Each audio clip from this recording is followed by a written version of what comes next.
All right, we are live. All right, well, welcome everyone to our Orange Township Trustee meeting. Today is Monday, November 16th, 2020. I will make the motion to start the meeting. Ms. Kraft, if you could please call roll. Sure. Mr. Rivers? Here. Mr. Grumbles? Here. Ms. Taranto? Here. All right, and for those that are on the call here tonight for the zoning hearing, we have a short executive session. We're going to enter first, then we will begin the zoning hearing. So I will make the motion to enter into executive session, RC 121.22G3, to conference with an attorney for the township concerning a dispute involving the public body that is subject of imminent court action. Second. Mr. Rivers? Yes. Mr. Grumbles? Yes. Ms. Taranto? Yes. Mr. Rivers, if you could clarify who's invited to attend? Our attorney, Administrator King, and Attorney Brian Zetz. Thank you. Thank you. Okay, so I'm gonna create a breakout room. So just to verify, it's all the trustees, Andrew King and Brian Zetz. Anybody else I'm missing? Correct. Okay. If you recall how we did this in the past, you'll get an invitation via Zoom to accept the breakout session. And then when you're done, just return to the regular meeting.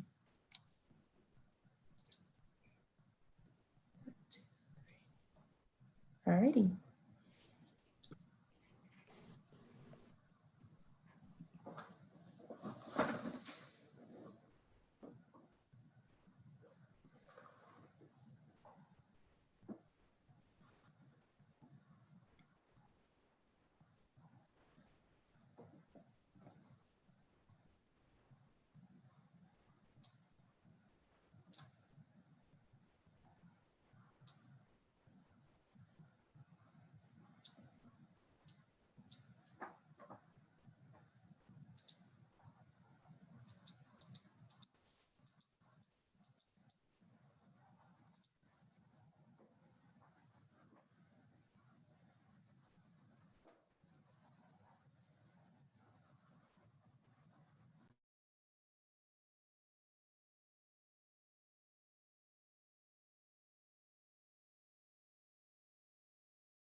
All right, we got everyone back.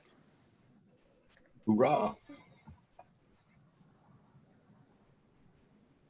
I am here, Andrew. Yeah, I think everybody's back. I'm assuming Brian.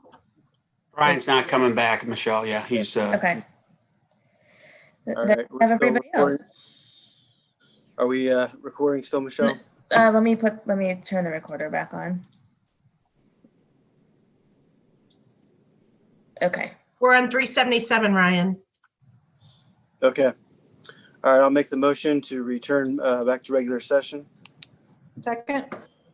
Mr. Rivers, Yes. Mr. Grumbles, yes. Ms. Taranto. Yes.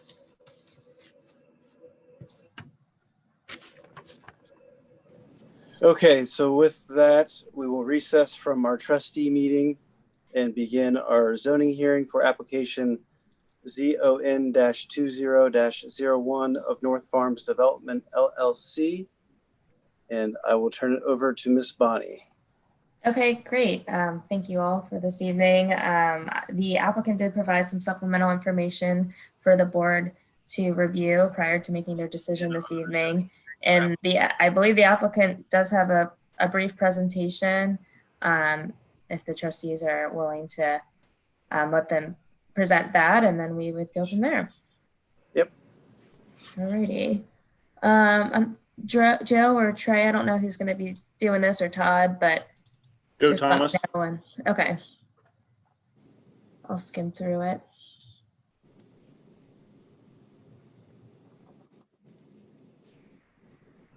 You want me to go ahead and start, Michelle? Yes. Okay. Good evening, Joe Thomas with Metro Development. In attendance tonight, I have CEO of Metro Development, Trey Giller, Steve Kuckler, Jill Tangeman, Todd Ferris, and we've also asked Superintendent Mark Rafe to join us this evening. I understand there was items that were discussed in the last trustee hearing before it was tabled, and we want to just hit on those highlighted items at this time. Did not want to go back over our original presentation, but wanted to hit what we were, the takeaway from that previous meeting was the 5 items before you tonight. So Michelle, if you skip down to the next slide, please.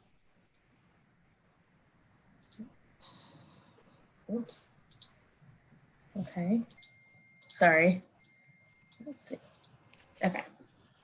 So in our discussions last time, there was 5 main items that were under discussion. The first one being density, second schools, third traffic, fourth was property values, and then the outstanding item was the Aep outage information. So first one we'll discuss is the density on this particular property. If you just want to jump down to slide number 4, Michelle. We had our land planner, Todd Ferris, take a look at this particular project as it compares to what was most recently approved on the Route 23 corridor overlay district, and wanted to just compare what densities we had shown for this particular development that was just under 6 units to the acre, and how that would compare to if this was brought before you on a final development plan for the overlay district. And what the information showing here tonight is that with all the additional bonuses that we're giving in that overlay district, this particular property would have a density of 9.1 density units an acre. The reason we brought that up and we thought that was important was because we do understand that higher densities are probably more considered in higher commercial areas, which would be the 23 corridor. That's why when we initially brought this application before Orange Township, we thought a more appropriate density that we have on the application is less than 6 units to the acre. We believe as an applicant in this particular part of Central Ohio that the 6 units an acre was appropriate because it allowed us to have the large setbacks from the residents directly to our west and the residents directly to our south, as well as give us a buffer from the railroad tracks and Jennings Park, which would be directly to the east. So we were able to internalize all our density at 6 units an acre and give all those large buffers, which would also include large mounds and trees, which essentially would screen everybody in this area on North Road, on Shanahan Road, as well as neighbors to the south in the new North Farms development in the would soon be the Rockford section. So we were able to build up the mounds in that large setback. We were able to install large buffers. So we thought that was appropriate, that type of density. And then so the next item of importance to everybody's was the school and how that affects the actual impact on the schools with the multifamily. And just real quickly, you know, we generally, as Metro Development working in Southern Delaware County and working with townships, our first task is to reach out to the school district and importantly to reach out to the administration staff and including the superintendent. And we want to make sure that we're not burdening the schools with our number of students. So we asked them for what is the number of school-age children that they would estimate that would come out of each and every development that we put an application for in Southern Delaware County. So we did this some time ago with Mr. Rafe and his staff, and we were given numbers from the school district. And I'll ask at this point if Mr. Rafe can speak to this particular slide, which, like I mentioned before, is the school-age children impact and the values that are part of that impact. But if you want to go up to the first slide before that, Michelle, and invite Mr. Rafe on to speak quickly about this subject. Well, good evening, everyone. I'm never capable of speaking quickly, and I'd like to compliment Mr. Rivers, Trustee Rivers. I like the No Shave November look. It's nice. Trey was also sporting No Shave. I don't see anybody else on. Mr. Grumbles, I don't know if you're joining the club with No Shave November, but Thomas, I know you can't probably grow him a beard, so that's all right. Yeah, you know, with regards to, obviously we work with a lot of the developers throughout the region. We have found over time that the yields from the multifamily homes or the multifamily developments have not consistently matched that of single family developments. So, you know, even with the density of this development, given our historical data on yields, it will yield far fewer students than if it were zoned for single family. So on a per child basis, what has shown out, at least here across our district, is that we get a higher property tax yield per child out of these types of developments. A lot of times what we find is that families move into these developments as a way to get their kids into the district, get settled, and then move into single family homes. So there's a lot of younger families that don't have school-age children in these types of developments. There's a lot of times there are split families. So divorced parents end up living in these developments that, you know, the kids are already in the district and so forth. So I look at this and this development, particularly others that we've looked at, the Orange Grand development that just went in, others in Orange Township, they've been, in my opinion, positive development for our district in terms of the number of students that we will yield out of those, the tax dollars that are generated based on a commercial property tax basis. And also, I think it's important, I know Joe's going to talk about the potential TIF dollars that could be used to improve Shanahan Road. I know that road, that's a high priority for our school district from a traffic and safety standpoint. And so, you know, from my perspective, again, I don't like when people tell me how to do my business in the school district. I certainly don't want to tell the township trustees how to do their business. But from my perspective, what I feel like, I do feel that this is a positive development for our district. I'll be happy to take any questions.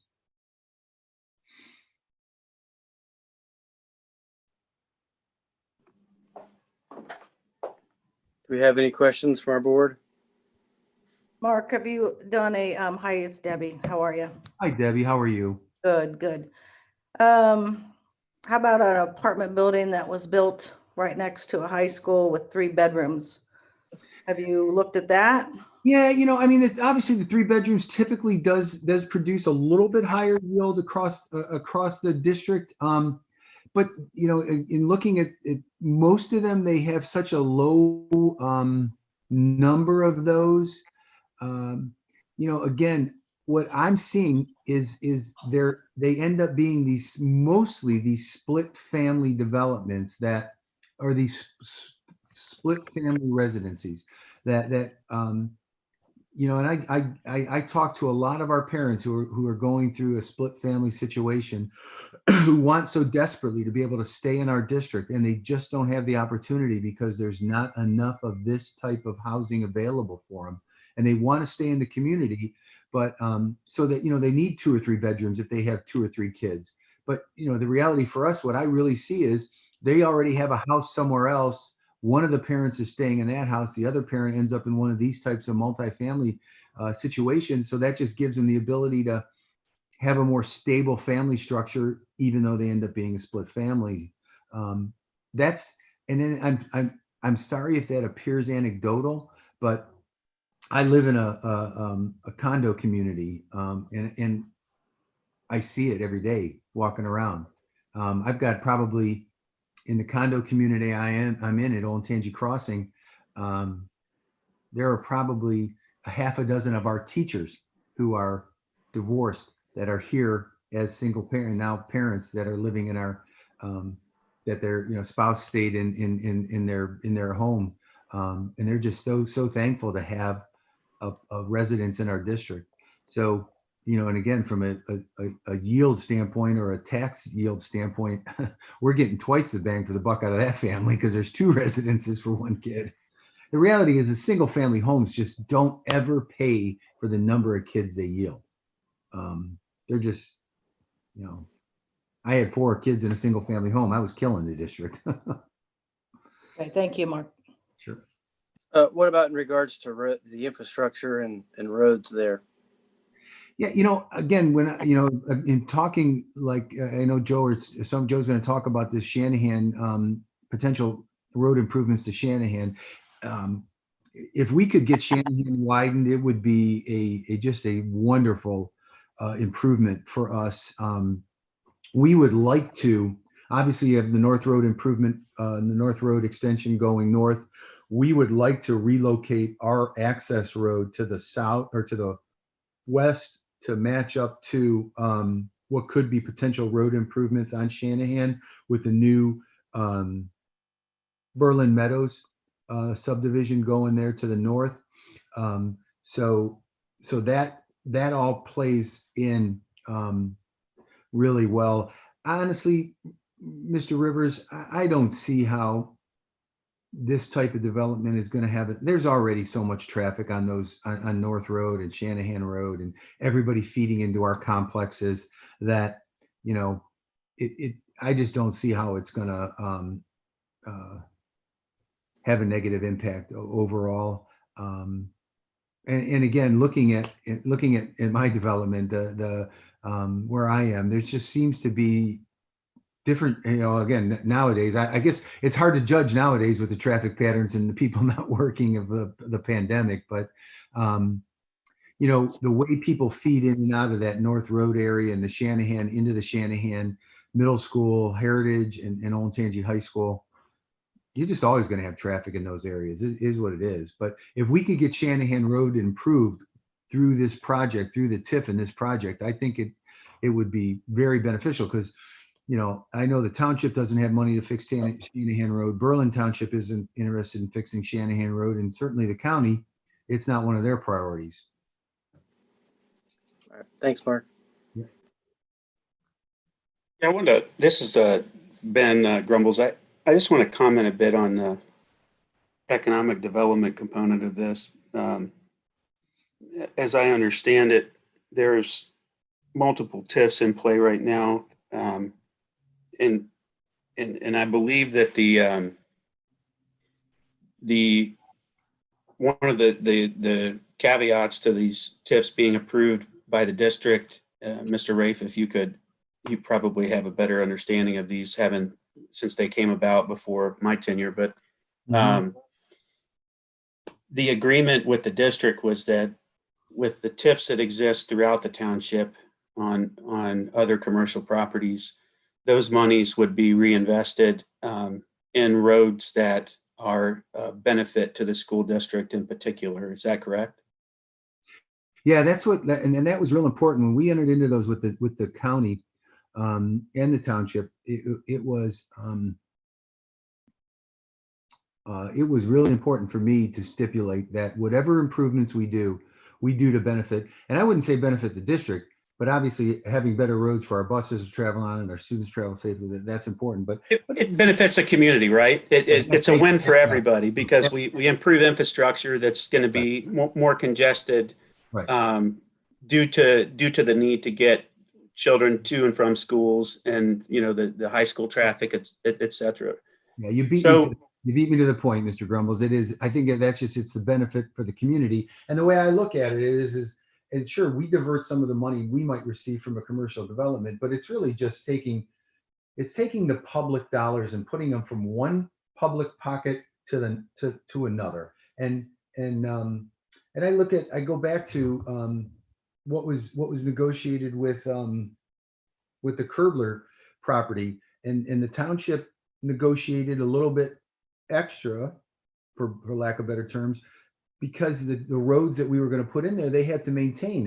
And the administrator at the time and I had a good conversation about it. I said, listen, it sounds like it's fair to me. If you can get a little bit more because you're going to have to maintain the roads, that's certainly fair. It didn't impact us negatively. And the money, the money we were getting from the undeveloped land was significantly less than what we were going to get for the developed land. And the minute we signed the paperwork for the TIF, it starts running the clock to when it's fully improved and full value and full taxation. So, I've been in the district almost 20 years, driving by empty fields that are generating nothing. So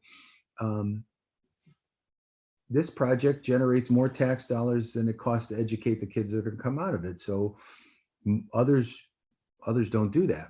And we get better. I think that Trustee Taranto's point, some of the residents' point is that still remains to be, that's on an average or a mathematical basis based on status quo or what we've seen to date with respect to multifamily, right? Yes. So the part I bring up with TIFs is I think it's important for our residents and then collectively as leaders, everybody in the community.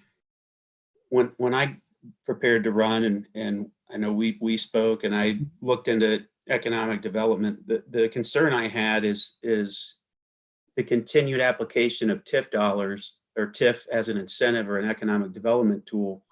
I think it's a wonderful tool in the right dynamic and in the right scenario.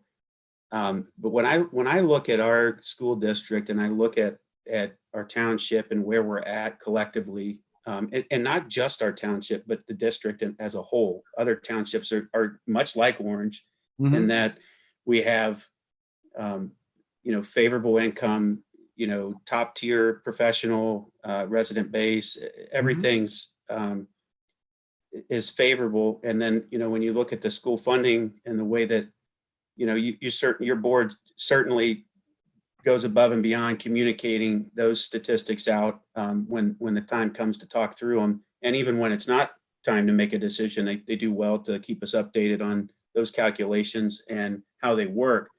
And so with that said, the continued TIF approach concerns me because there's never been a more critical time to keep money flowing in full into the district, in my opinion. And that's why when I campaigned, I brought up other economic development tools that are out there that we need to keep on the surface and pressing ahead with that create revenue instead of displacing it. And, you couple that with I think, multiple TIFs. I haven't got an update recently, but I know Bob Lamb's group sends out those updates on where the TIFs are, where the dollar amounts are, and kind of where they're projected to be invested when they reach those amounts. But I want to see those TIF dollars invested, and I want to see road work and those things come to fruition. My personal opinion is, before we continue redirecting our tax base as it's created or recreated, or redevelopment happens even. But I just want to make sure people understand that there's a bunch of economic tools out there. TIFs have their place, other ones have their application.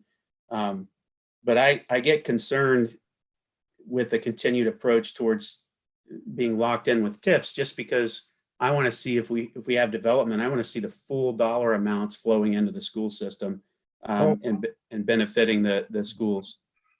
I absolutely, definitely agree with the full dollar amount as much as we possibly can. I also, like I said, I've been driving by that field at the corner of Shanahan and North Road and for 18 years, and nothing's happened on it. And I do know if it turns into 43 single family homes, we're going to get more kids out of 43 single family homes than we would the projected development that's here.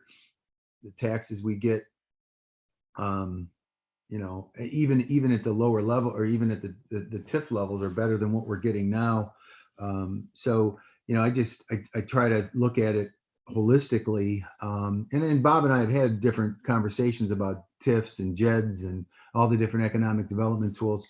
But I look at like what we decided to do at the Kerbler property, and that and you look at now what is under construction, under roof, and Steve Kuckler and I had a conversation about getting parcels that are shovel ready and with the infrastructure in place to be able to attract some commercial development into the district. And it's played out now. Again, those are great projects over there on by Menards, because there's not going to be any kids living in those. Those are ideal. So we need to, sorry, my granddaughter's calling me on a video call. So, but those are terrific projects, because we won't get any kids out of those. But it is, and I get the residents' questions about more density and more traffic and more everything. But I also look at it from the standpoint of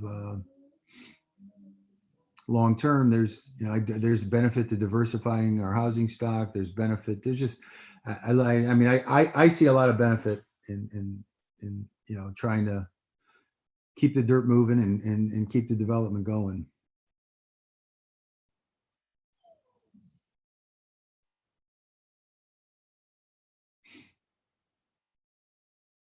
Thank you, Mark. Appreciate that. Appreciate that, Ben. Thank you, Mr. Grumbles. Appreciate it.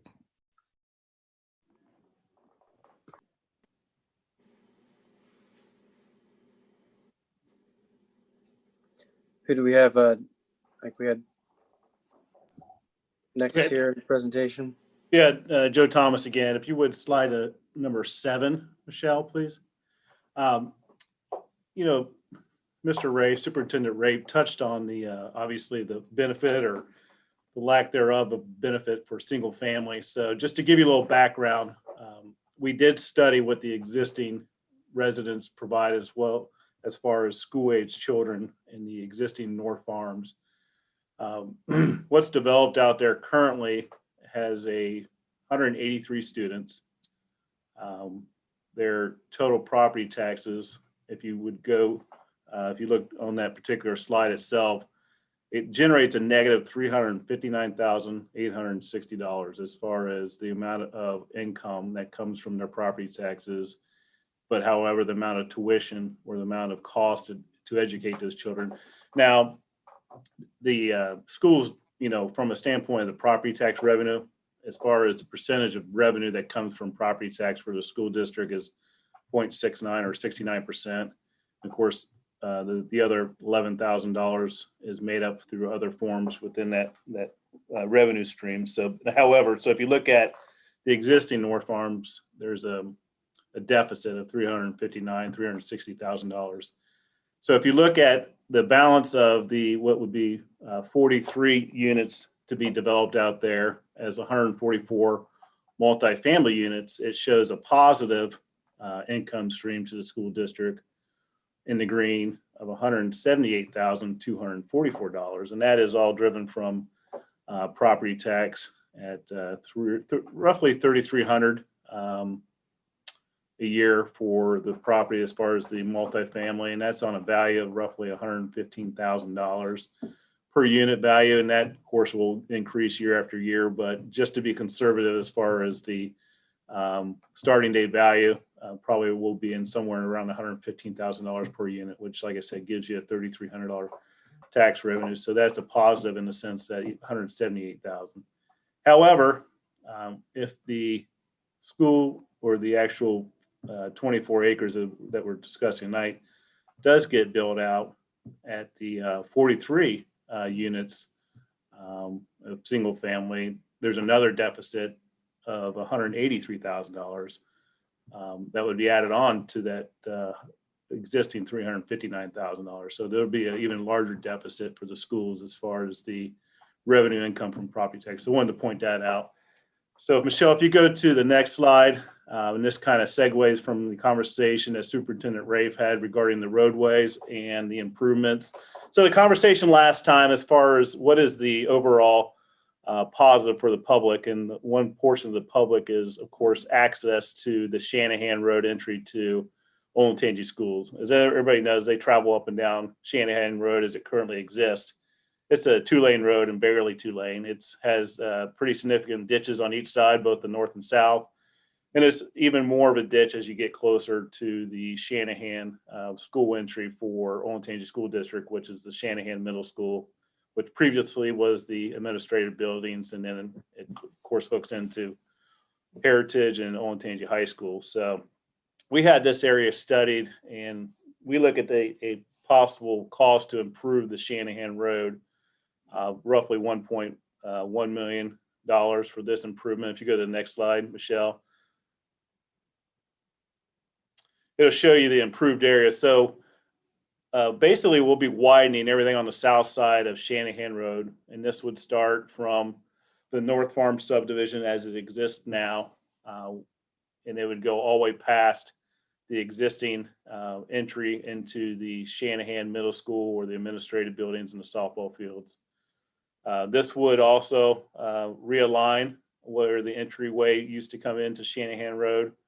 And then this would allow a number of turn lanes along Shanahan Road to go into the various entries, both existing and future. So there would be a turn lane, would be a westbound turn lane on Shanahan Road that would get you into the school district. And if you would see in the previous, if you'd been out there along that Shanahan Road, obviously that's needed right now because there's always a backup at that particular entry. And the next slide, if you would, Michelle. The funding that we discussed, and this is probably another issue that was brought up by Trustee Grumbles, is the TIF and how to fund the construction of these particular key elements of the Shanahan Road improvement. And we looked at a TIF analysis, and there's obviously numerous different types of TIFs, but we looked at two. One being a 10-year, 75% TIF, and that would be raised over 10 years, roughly $326,000 per year, or a total of $3.2 million. And then there would be another TIF analysis, would be a 30-year, 100% non-school TIF, which would raise on an average of $122,000 a year, which is $3.6 million over the life of the TIF. And from a standpoint of these two different type of TIFs, and the way you can look at this analysis is, you have these improvements for Shanahan Road that cost roughly $1.2 million. However, with the TIF district here, you're raising funds of possibly $3.2 million. Now, this TIF could be used for other things that are necessary to happen in Orange Township for road improvements. So you can dedicate $1.2 million of this to the Shanahan road improvements, and then use the balance of roughly the $2 million for other road improvements that are necessary in Orange Township, whichever is the greater good for the township as we speak now. And why we brought up the two different types of TIFs is, of course, the 10-year 25 or 75-25 TIF, that would impact the schools for the first 10 years of the life of the TIF. And by year number 11, of course, that TIF drops off and the full value of the property taxes goes back to the school in its entirety. However, in a 30-year non-school TIF, you would have the value for the 30 years of the $3.6 million. However, the schools aren't impacted as far as the amount of income or the amount of revenue that comes from property taxes. So you look at one being a 10-year TIF, no income for the improvements. Now, when I say improvements, that is anything that's evaluated above when the TIF goes into place. So if like the auditor values this property now at $2 million, anything above that $2 million is what's tipped. The school will always receive the value on the $2 million, but anything above that, the school won't receive for the first 10 years. So there's a couple different opportunities there. And if you go on to the next slide, Michelle. There has always been a question about how these properties and being at multifamily property would directly impact an actual single family subdivision on its property values. So what I have here before you tonight is we've actually been involved in this type of project that is directly a multifamily project adjacent to a single family project. So in this location of this particular project in the city of Columbus, it's close to the intersection of Central College and Harlem Road. It's about 1,000 feet north of Central College. And there is, if you go to the next slide, Michelle, there's an existing 178 single family homes adjacent to 240 multifamily properties. So these are, and when I say multifamily, what I'm showing here in this particular slide is this multifamily project it has exactly same type of product that we're showing at North Farms. And MI is the developer of the 178 single family lots directly to the north. We share in this particular property a single entrance. So each and every single family home buyer that lives in this community drives by the multifamily community. So they're very aware of this community. So next slide, if you mind, Michelle. So did a little study on this particular project. And just to give you a background of property values and how sales are adjacent to other multifamily projects. So MI started this project adjacent to would be our Emerson Park. Our Emerson Park, as I mentioned before, is a 2-story multifamily project that's identical to what we have for North Farms. So our project started in 2016 and we completed in June of 2018. The MI started roughly their sales in September 2019, and they're still selling through to this day. And what the median pricing of these particular houses that started back in 2018 was $320,000. Now the median sales for pricing in third quarter of 2020 is $340,000. So it's been a price increase of roughly 6.2% in this particular property. And the reason I wanted to share this slide is just to give everybody a comfort level that multifamily adjacent to single family does not negatively affect sales prices or property values of single family homes. And I think this was a great demonstration because it is a multifamily property that's immediately adjacent to a single family property. The single family property was going under sales at the same time the apartments were being built. So it gives you an indication that people are willing to buy homes next to a multifamily project and to continue to buy homes at a sales price much higher. If you go to the next slide, Michelle, if you don't mind. Hey, Joe, real quick pause on that. I want to clarify something. So just in reading this and make sure I'm understanding this correctly. Emerson Park is the multifamily community, correct? Yeah, if you want to go up one slide, Michelle. And that was constructed, and then after its construction, the single family started to flow in. Is that also correct? Yes, the timing of it, the single family was probably built roughly, the model sales and stuff probably started 1 year later after construction started on Emerson. The Emerson Park, which is the multifamily, started about a year earlier. We had to put in the infrastructure for the single family shared roadway as well as turn lanes on Harlem Road. So there was roughly about a year's difference in time frame of construction start. Okay, so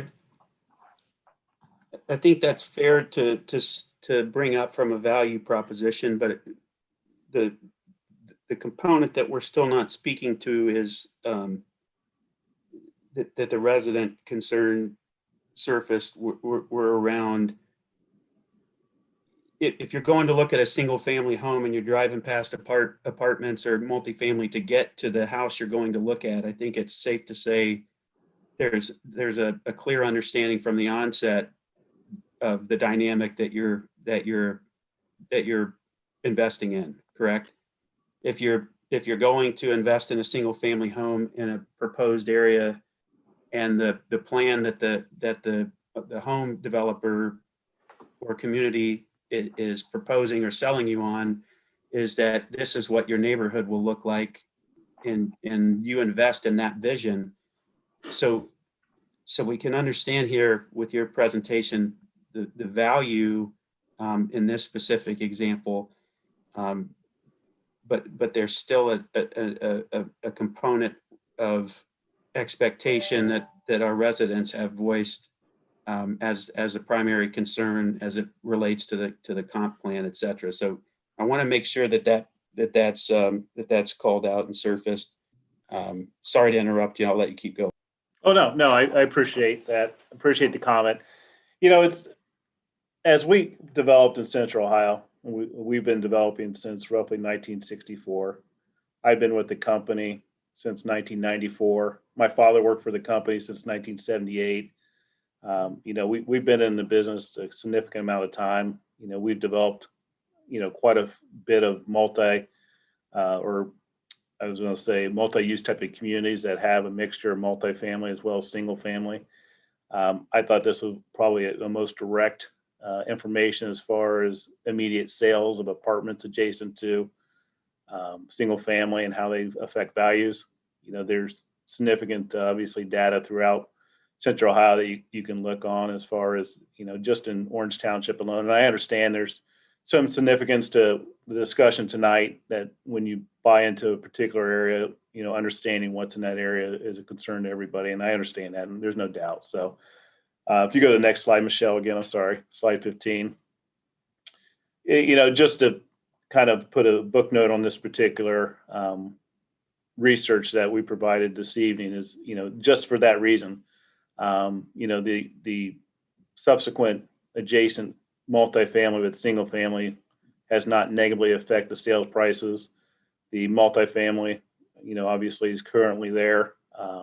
The single family is still under sales and they haven't completed their sales, but continue to show increase in pricing. So, and then the last item, and we'll open any questions to the board. But the last item that continues to come up is the AEP outages. We reached out to AEP as the beginning of this process, and from a standpoint of their direct information that they were able to provide us as far as the outages in this area, and as you could see, this covered roughly the time frame from January 2020 down to roughly June 5th, 2019, as far as the time frame of the coverage for this particular outage report that they were able to provide. And as you can see within this discussion, as far as outages, and this is just for the North Farms development as far as the area, and it just goes over the type of outages that they've had seen. So if you start at the bottom in June 5th, 2019, it goes across the bottom of why the outages occurred, and then it goes into the amount of customers affected, and then it tells you the duration of the outage. Roughly, there was a failure of equipment. It affected 2,300 customers, and it was out 191 minutes. And then as you go closer to the January date, you look at Monday, December 20th, 2019. They had weather-related item affected 2,400 customers, and they had 261 outages. So I just wanted to provide this information for the board tonight, and this is directly from AEP as far as the information goes. We've been developing in this particular area with, MI and Rockford. We did not know or have not heard from them as far as developers that there's been a significant amount of outages in this particular area. So we reached out to AEP, found this information, and I don't, from the information provided, there's probably a handful of outages over that particular time frame that may or may not be related completely to weather, but you look at the type of outages that occurred. Some was equipment failure, some was unknown, some was contamination, but I think these are probably not unusual as far as AEP in any particular neighborhood. So I appreciate your time this evening. Like I mentioned before, we do have Steve Kuckler, Jill Tangman, Todd Ferris, and Trey Giller here this evening to answer any questions as related to their direct field. And I, again, thank you. Do we have any additional questions?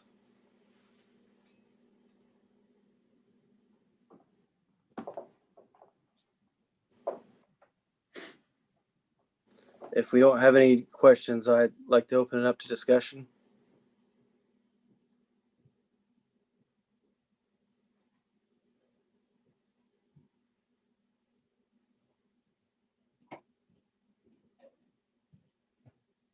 Don't everyone talk at once.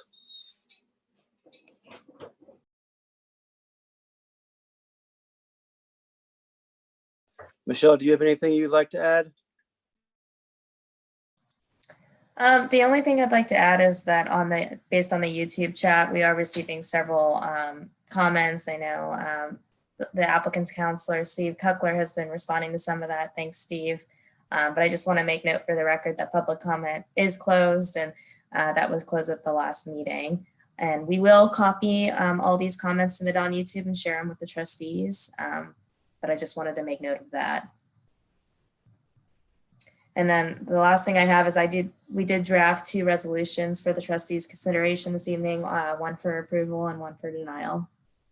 And that's all I have to share. Thank you.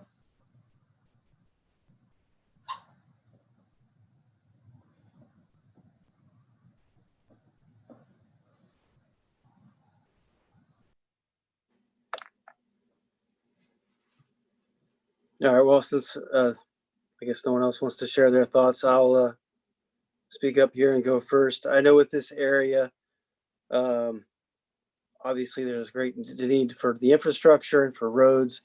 I think this project can provide some solutions that are really needed for an area that's in high transition.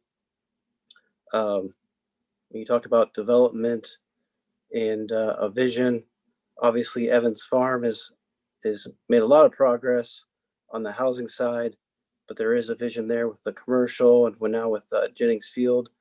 So it is an area that is undergoing a lot of change here, at the moment. And it does have its challenges. There's no doubt about that. It does have an approval from regional planning. We do have an approval from our zoning commission, but there is also, some strong feelings here from the residents next to this proposal of this development. So we got some pretty hard feelings. I think it's important for the board to, have this discussion and to have, I think a strong agreement here on which direction we'd like to go with this project.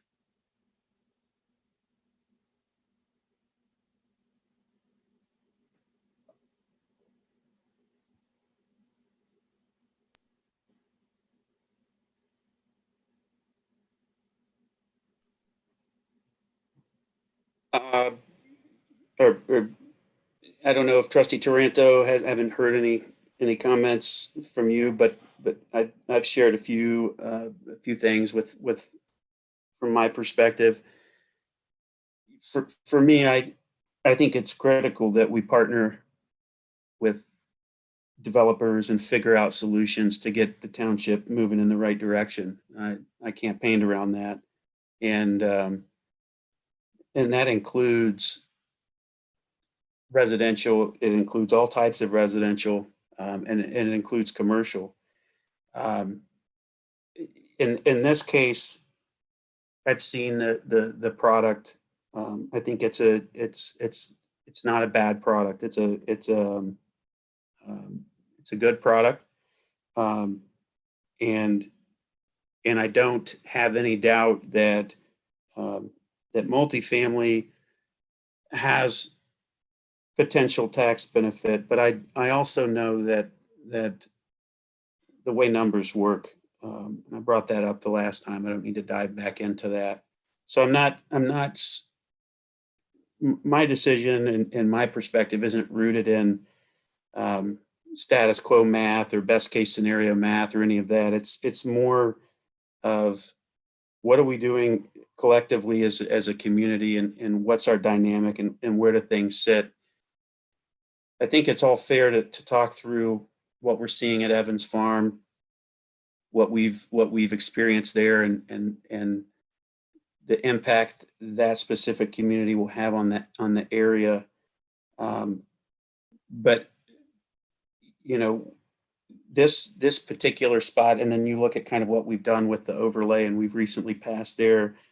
And I think as a township and as a board, the feeling I've gotten since starting and with our collective work to date is that we're trying to come up with a plan rooted in partnerships that work for everybody collectively.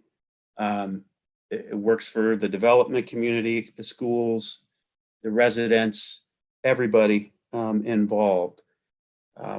There's some things that we've got to work through with our partners at the county still, that I touched on with TIFs, and we just dumped over $3 million into a road that I would argue was earmarked for TIF funding. And so, when I met with the county before that happened, I made a point to ensure that they noted that was my position. And if the TIF funds that are already set to collect for sake of improving roadways that feed into our schools and our communities throughout the school district, we just took one for the team, if you will, and I would expect that funds would thus be freed up to invest in other areas, since we took a $3 million chunk of the pie and absorbed that ourselves. So that said, I've seen other developments prior to my coming aboard and being elected, and I bring up what we saw take place in North Orange, where there was a zoning proposal, a zoning change, and the residents came to the meeting advocating for that zoning change. They partnered with a developer, Fisher Homes, I believe it was, and there was a partnership and a collaborative effort there. And I look at that as an example of what I hope we can accomplish in the future as a township when we have the need to look at changing plans.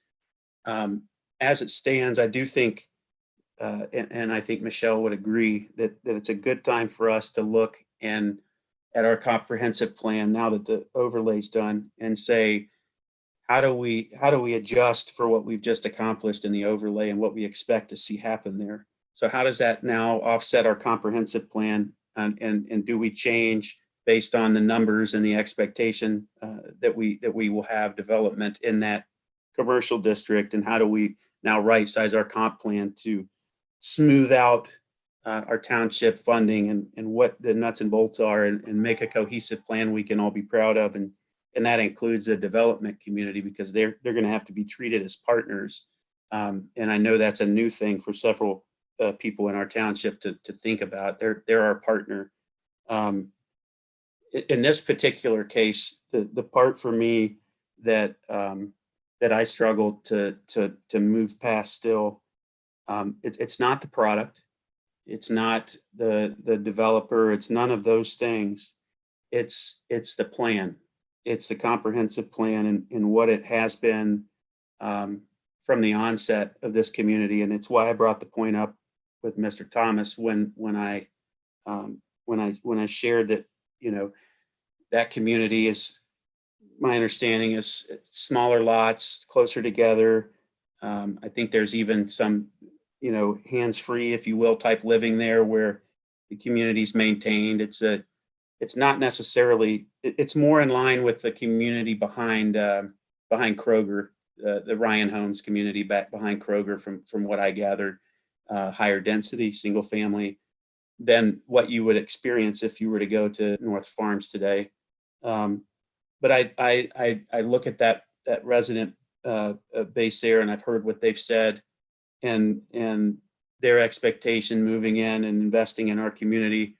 And I've also seen that our district is willing to invest in our schools and step up in order to maintain the standard of living here, and kind of they're not afraid to invest in the things that they value, if you will. And so if there is an opportunity where we have to come together and figure out a solution, or we have to revise plans, I think they'd be pretty willing to sit down and do that, and take the time necessary for a revised comprehensive plan and that type thing.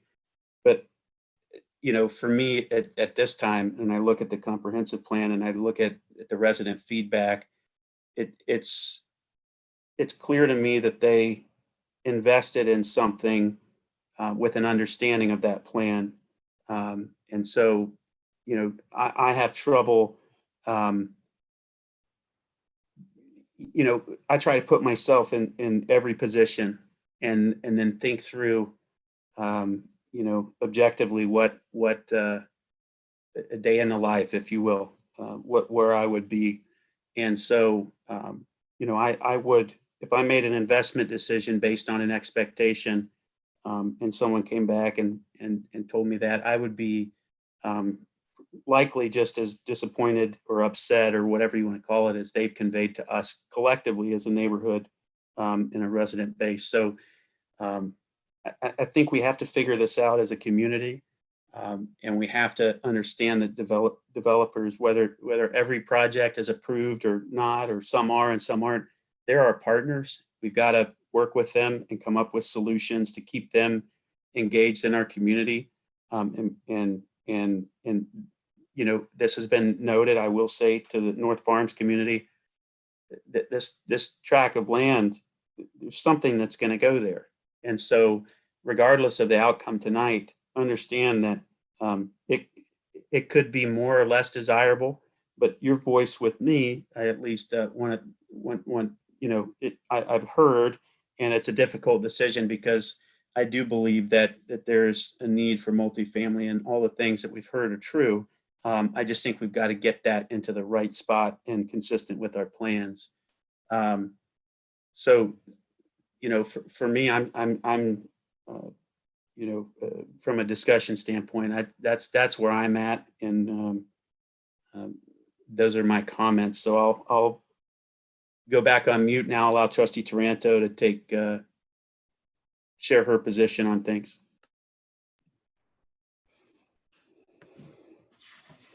My thoughts have not changed in regards to what our current comprehensive land use plan states, what those homeowners expected when they purchased their homes, very nice homes, high dollar amount.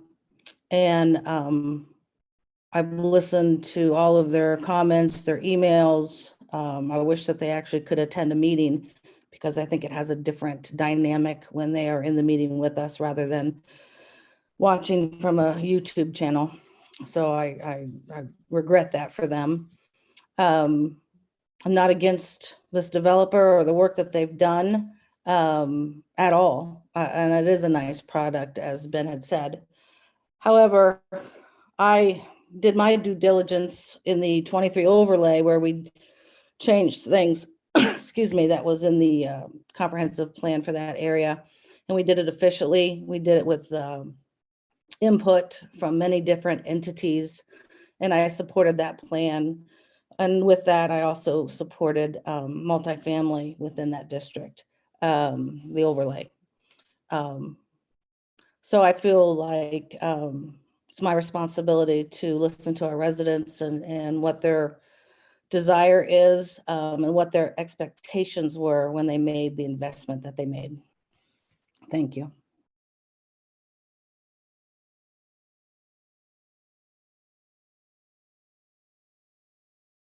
Is there anything in this proposal that the two of you would be willing to look at as far as change or anything? I know the 3 bedrooms come up several times, the reduction in 3 bedrooms. But it So- doesn't change the product in my view. Yeah, I would say the same. I don't think this is about 2 bedrooms or 3 bedrooms at core. It's just about the general expectation of what you're investing in and the comprehensive plan that exists at the time of that investment. So, you know, I don't know, you know, thinking back to the design that Mr. Thomas shared of the other community. Again, I'm familiar with that area just from having family that live there. And there's several areas over there where you look at, and I shared this during the overlay presentation as well. When you think about it from a development standpoint, this was actually the basis for me working with Michelle in the last week of the overlay to really change that that proposal for the board and the commission, where we expanded upon our zoning and looked at more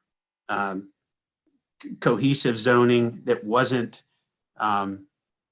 scatter plotted, if you will, with differences that would require us as a board and a commission to come back and revisit every single application, right? So a big picture perspective.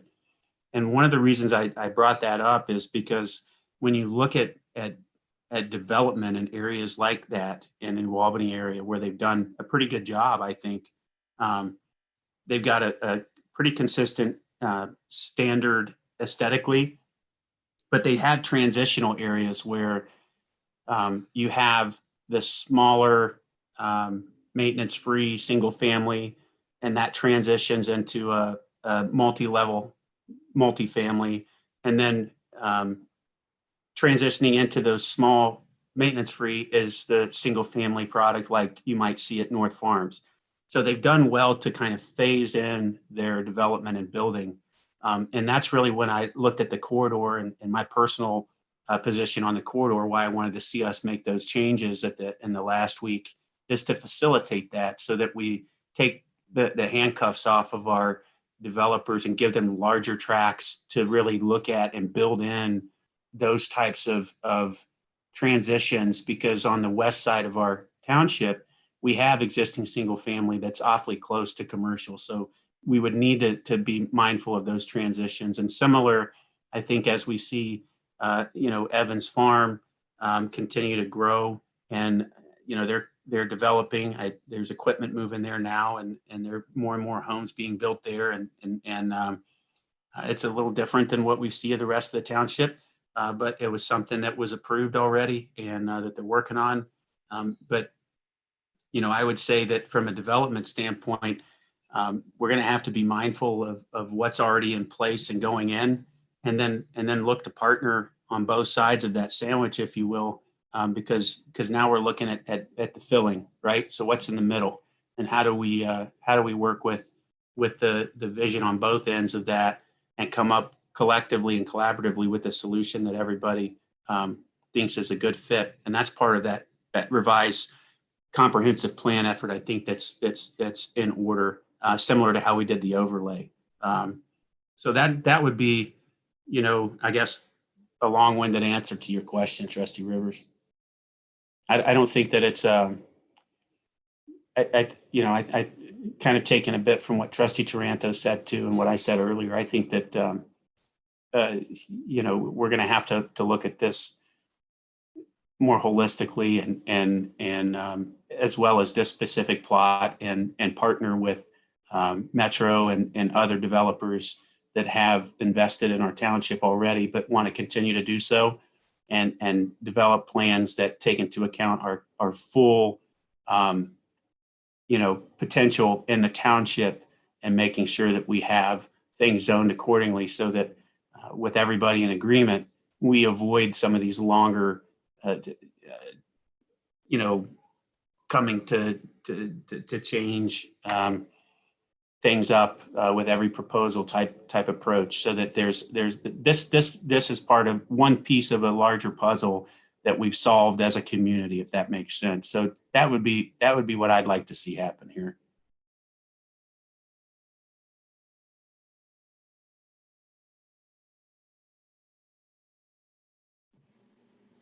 Michelle, I'll turn it back over to you one last time. Do you have any final thoughts?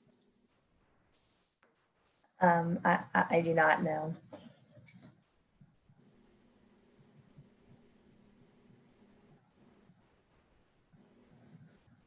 If the board has any questions, though, I'm happy to answer them.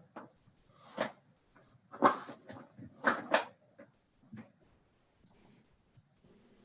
right, well, it sounds like from the feedback I'm getting, you look to move forward with the motion to deny.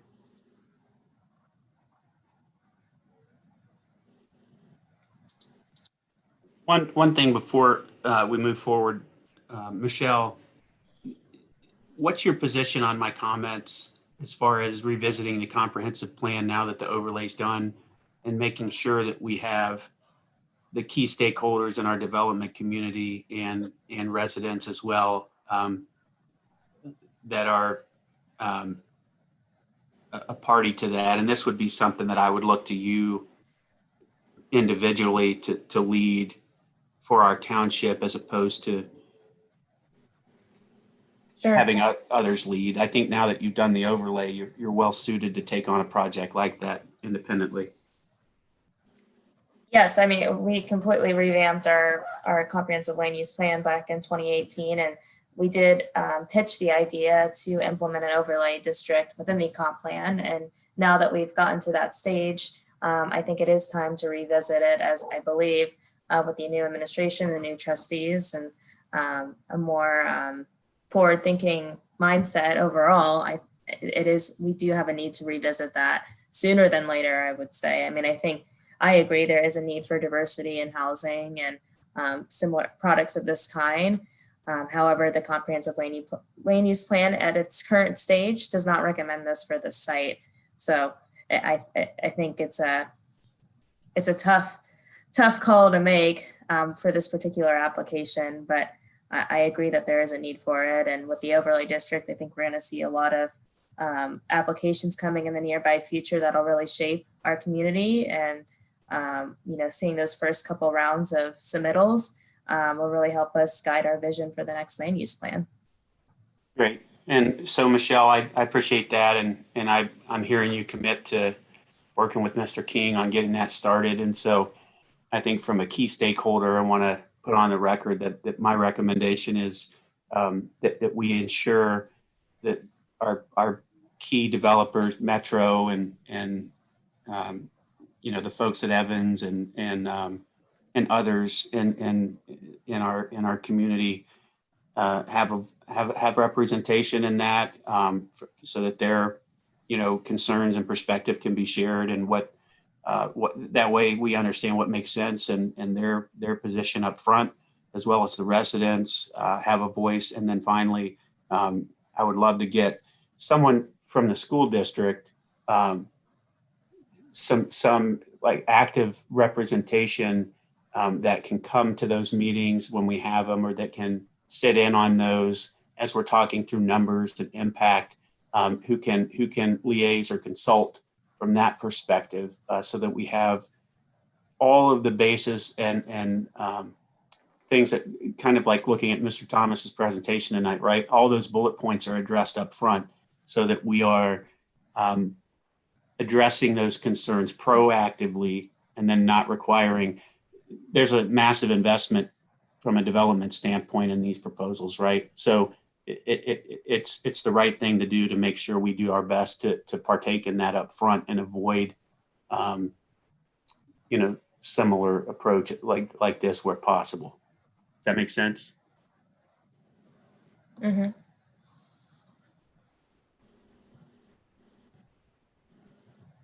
Michelle, do you want to read the resolution?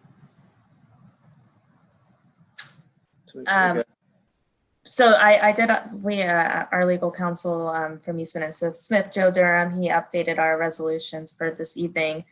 And when, again, we have two options for the trustees, one for denial and one for approval. I can, are you asking me if I should read the title Yeah, of the resolution? Okay, Just save, make sure we get the right one. sure. Hey, I'm sorry, hold on just a second. Andrew, is that acceptable that a employee reads the resolution and not a board member? Is that a big Yeah, deal? I mean, she can read it if she wants. I mean, if you're asking my opinion, I think it's better if someone actually makes the motion first, but there's no problem with her reading it. Okay. And I'll just read the title. Right? Is that my understanding? Yeah, that's fine. Okay. And then Lisa Kraft, what would be the resolution number for this? 378. So for this evening, the board's consideration is for resolution number 20-378 to deny the recommendation of approval of the zoning commission as to zoning application number zone-20-01 of North Farms Development LLC of North Farms Development LLC for the reserve at North Farms Multifamily Plan Residential District, MFPRD. I move the adoption of this resolution. Second. Mr. Rivers, Yes. Mr. Grumbles, Yes. Ms. Taranto. Yes.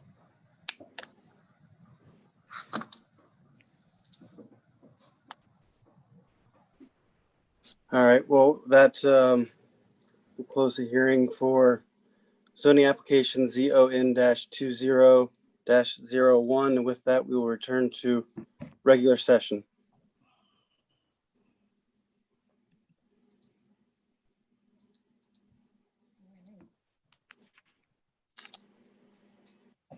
And then Michelle, do we just, because we're running behind here, so I guess we just move into the next hearing then? Yes. And I do have, since this is the first hearing for this application, I do have the legal notice. Okay, if you want to go ahead and read, please. Yes. Notice is hereby given that the Orange Township Board of Trustees will hold a public hearing on Monday, November 16th, 2020 at 6:30 p.m. to consider the following application. Rezoning application number zone-20-02 of Evans Farm /BZ Evans, requesting an amendment of the currently effective development plan for 125 plus or minus 1 acres within the Evans Farm Plan Commercial Office District approved under applications number 15-0104, zone-16-02, and zone-18-05. The properties are owned by Evans Farm and BZ Evans and located on the north side of Lewis Center Road, east of the railroad tracks, and west of the Meadows at Lewis Center subdivision. And all the parcel numbers are here that are part of this application. And fortunately, because it's a virtual meeting, I don't think I need to reinstate all those parcel numbers unless the board insists. That's fine. Okay. But I did provide a staff report for the trustees to briefly summarize the minor amendments with this plan commercial district. Tony Eierman, the applicant, is here on behalf, and I think that's all I really have. I'm sorry, one last thing. The Zoning Commission recommended conditional approval at their meeting held on October 28th, 2020. The Zoning Commission's recommendation did include one stipulation, which I'm sure Tony Eierman will further discuss. But it was to amend the development text to allow for the convenience store / fueling station to be no more than 5,000 square feet of gross floor area.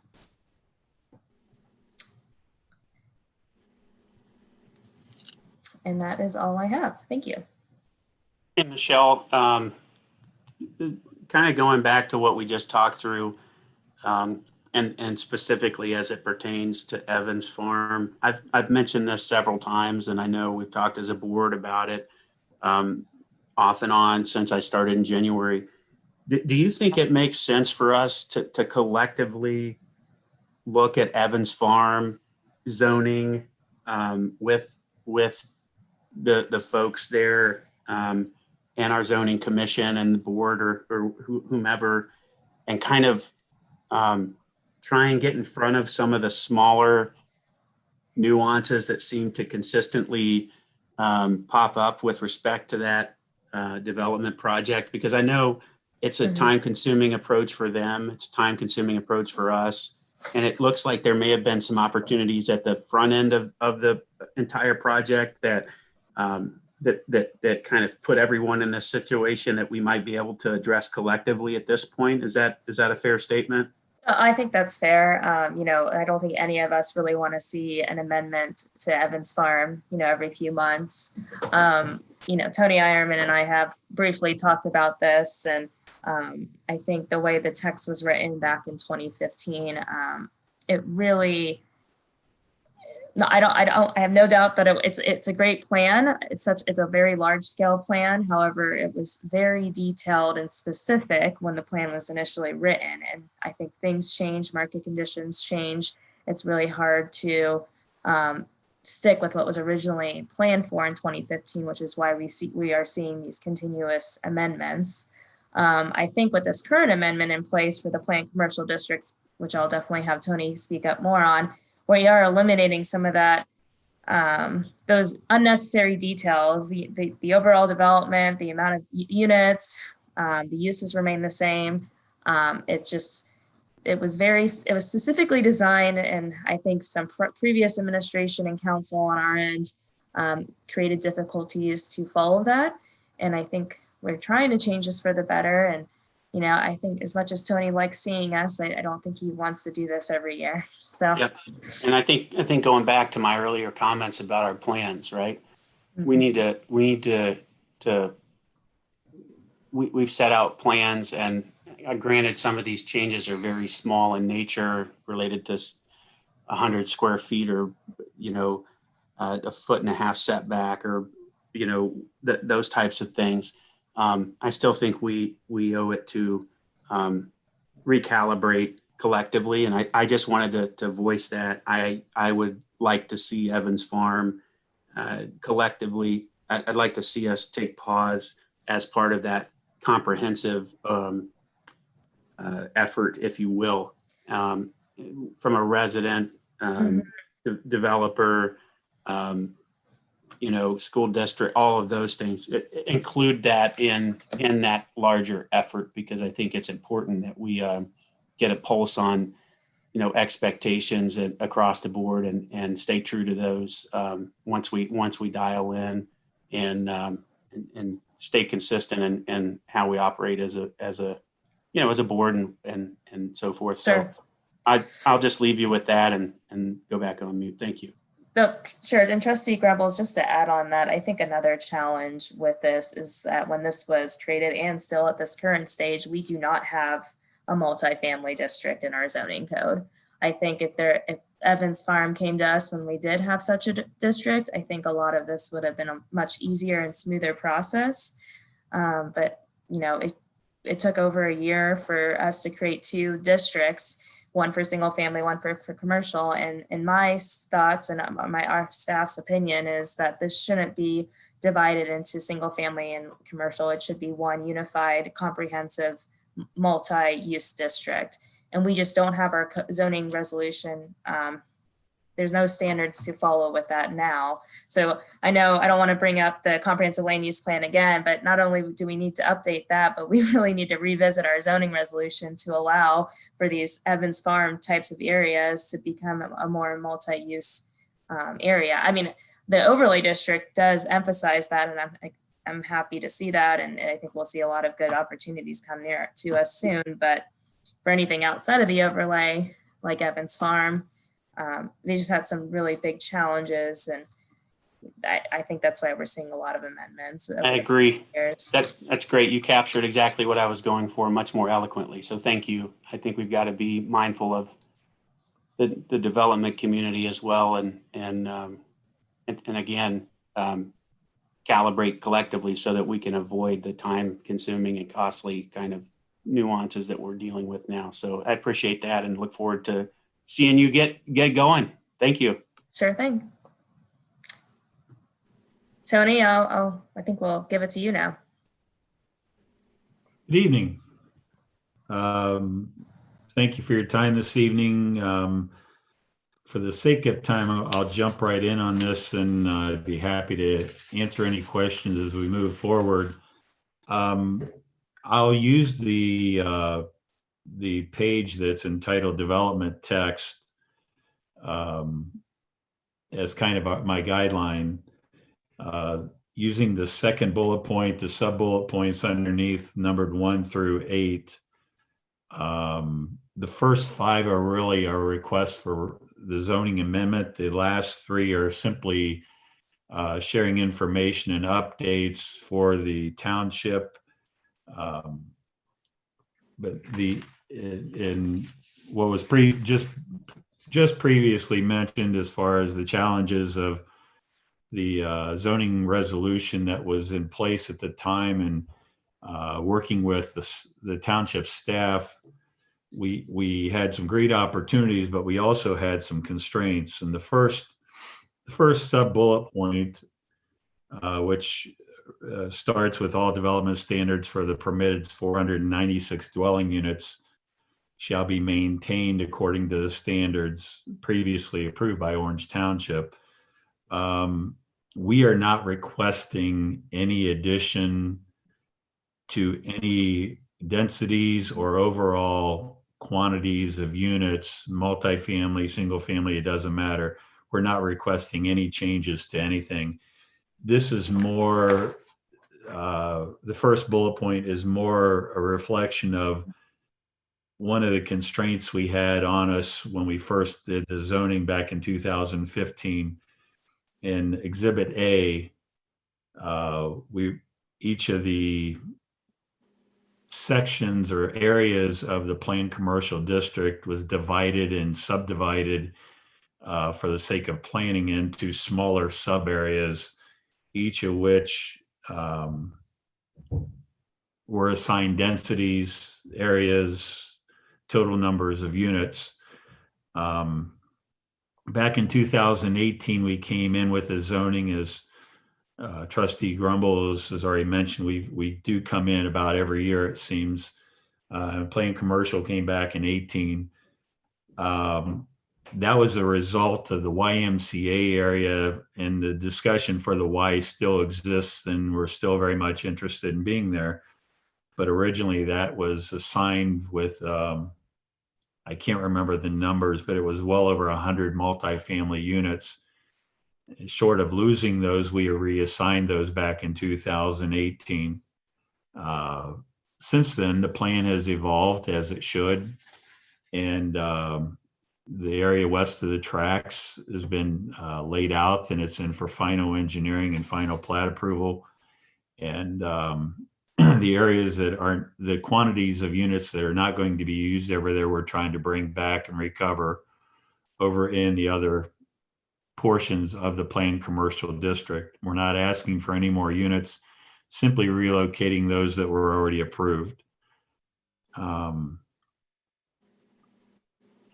Bullet point number 2 identifies our request to delete Exhibit A and allow us a little bit more flexibility to assign those multifamily units in areas as defined in our new Exhibit B, which is the matrix, which we've shown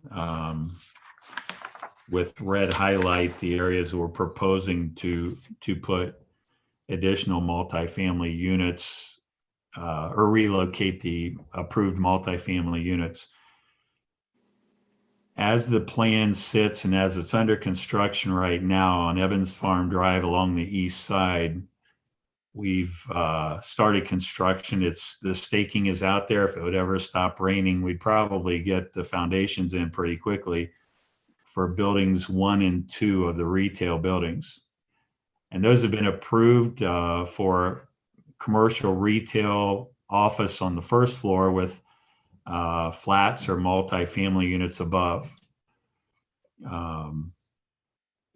Is a specific example of what we're requesting. The buildings on the west side, which were intended to look and function the same as the areas that are approved on the east side.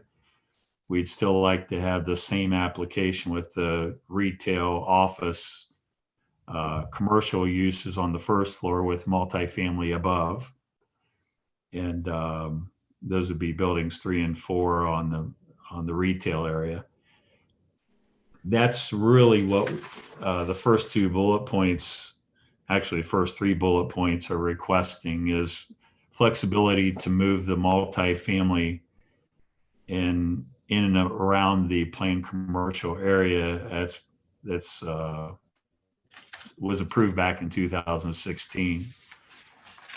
We're very, very particular about multifamily being located on the first floor, as the commercial and the town center, as you will, the Orange Town Center,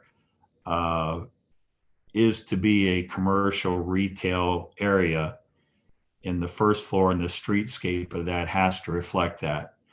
The only first floor multifamily we're proposing in the entire planned commercial area that's shown in Exhibit D is the townhomes up on the north side of the commercial area, or along the Red Oak Street, and the townhomes there, and possibly up in around the West Lake, west of Pyatt, just across the street from the townhomes.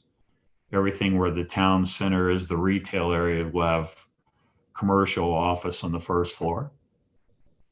And in Exhibit B, we've tried to capture that specifically on the second page of Exhibit B, where it says residential with the dwellings and the flats, the multifamily and the townhome areas,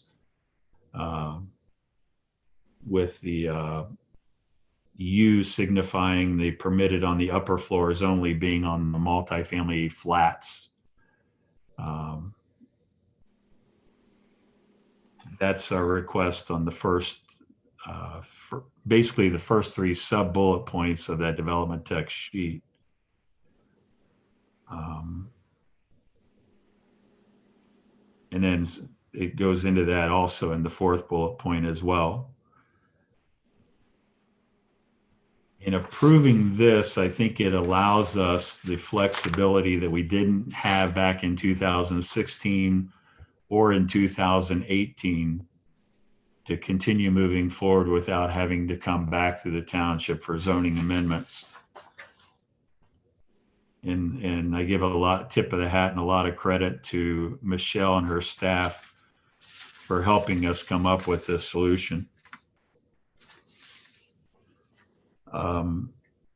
Sub bullet point 5, relocate the permitted land use. On the original 2016 approved planned commercial zoning, it allowed for 1 fueling service station in sub area A, which is the area west of the tracks.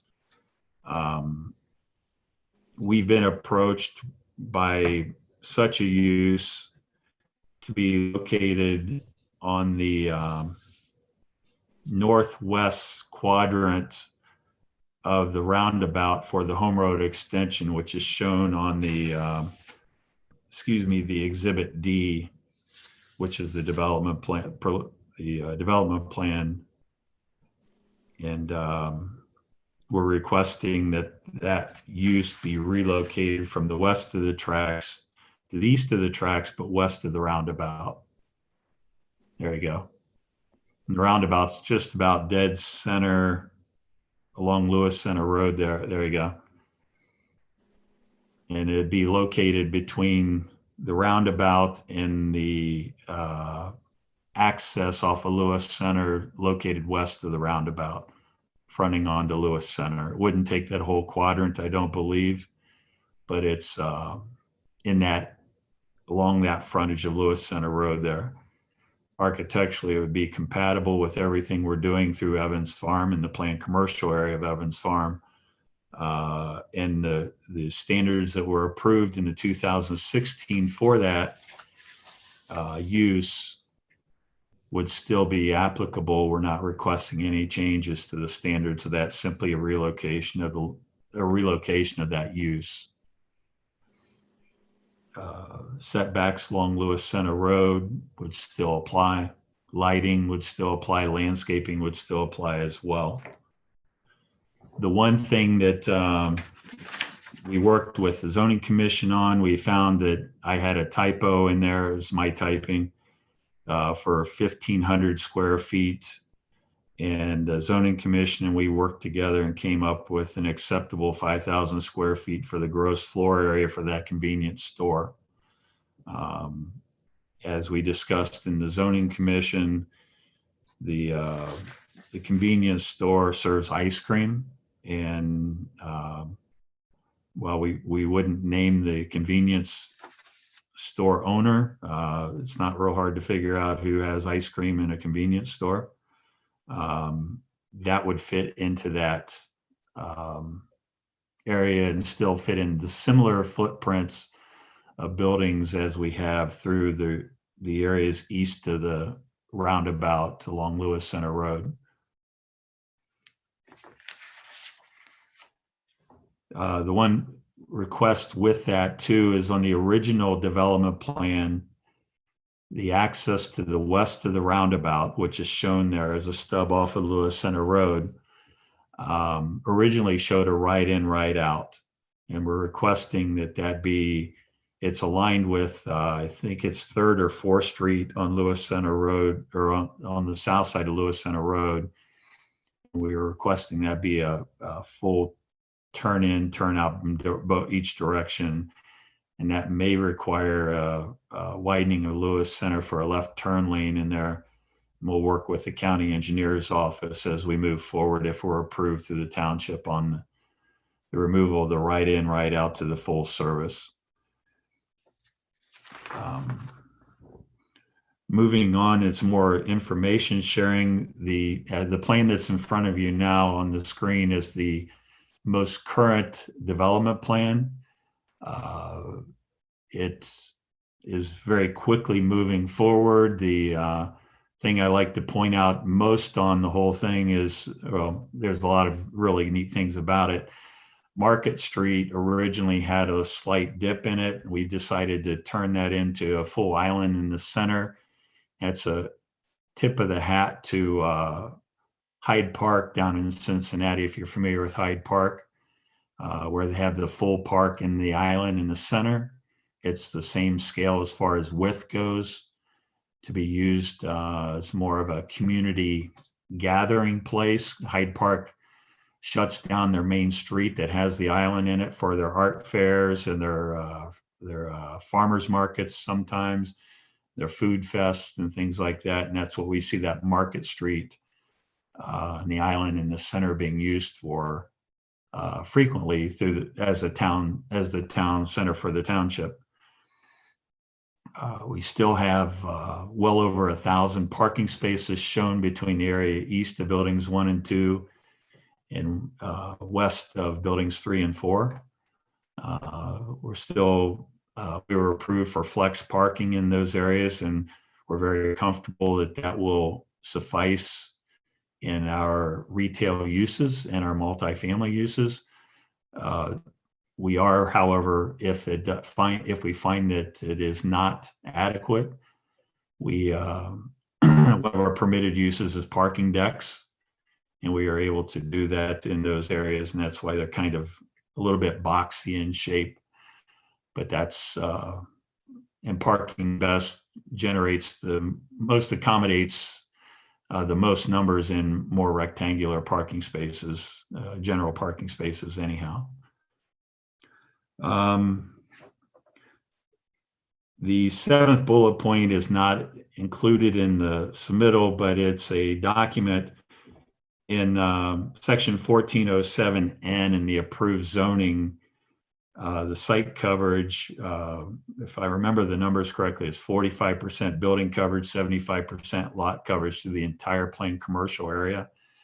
And we've been working with Michelle and her staff to come up with a spreadsheet that identifies the total site coverage for each sub area or each phase as we move forward, understanding that we're capped out at 45% and 75%.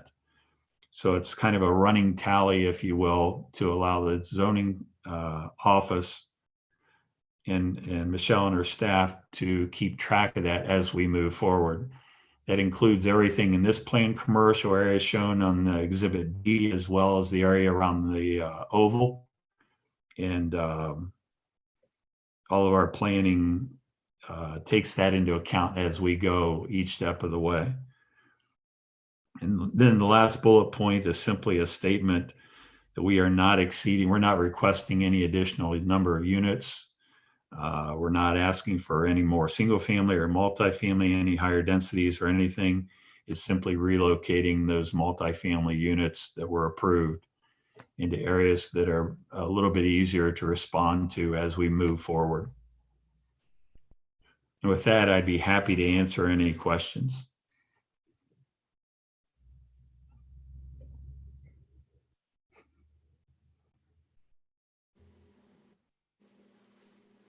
I just want to add to the discussion earlier, as far as the zoning and changes and some updates here, I think obviously Miss Bonnie wasn't with us when this project was approved. So I think just to kind of put it in simpler terms, there were some tools in the toolbox that we didn't have back then. And we've had some transition and some changes where I think, big picture, we could make some updates that would probably be beneficial to everyone. However, with what's in front of us here tonight, I think there is a timeline, and Mr. Ironman, if you can correct me if I'm wrong, some of these approvals probably are necessary to keep things on track. Yes, they are.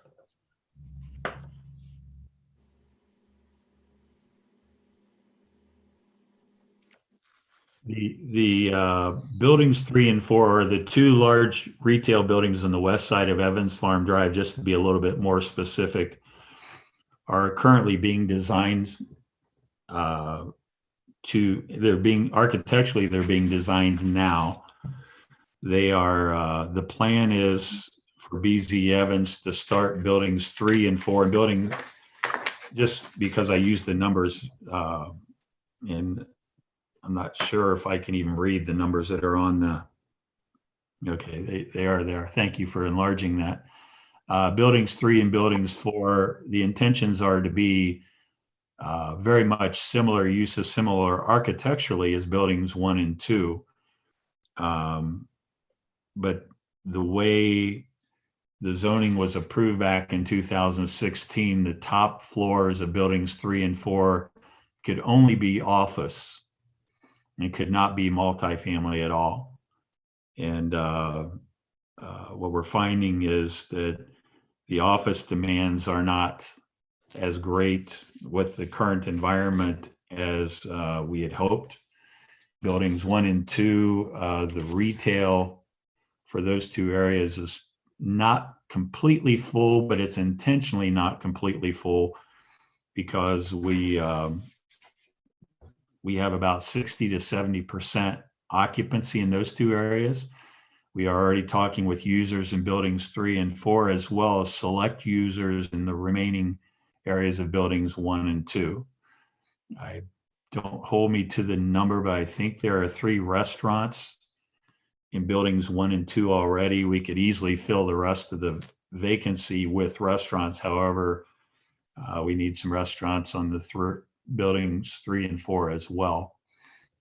And so we're looking for more personal services kind of uses in buildings 1 and 2 to fill out those areas. buildings 3 and 4, obviously, we've got some real interested parties.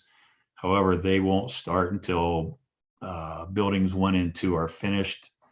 And their plan is within a year, buildings 1 and 2 will be finished and buildings 3 and 4 will begin. So it allows our architects to immediately move forward if we're permitted the apartments or the flats, if you will, on the in the condos in the building in the second through upper stories on buildings 3 and 4.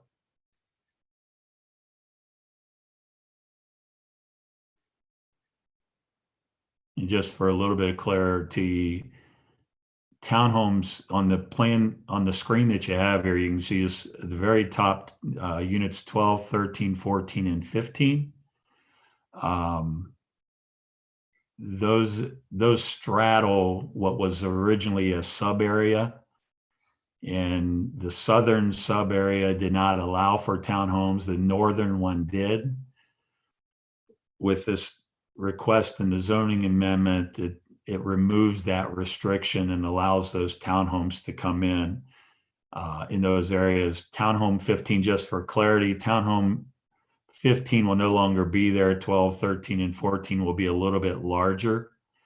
Where townhome, the east end of townhome 15, there's a major electric line and a major sanitary line that run right through the bottom, the side underneath that building 15.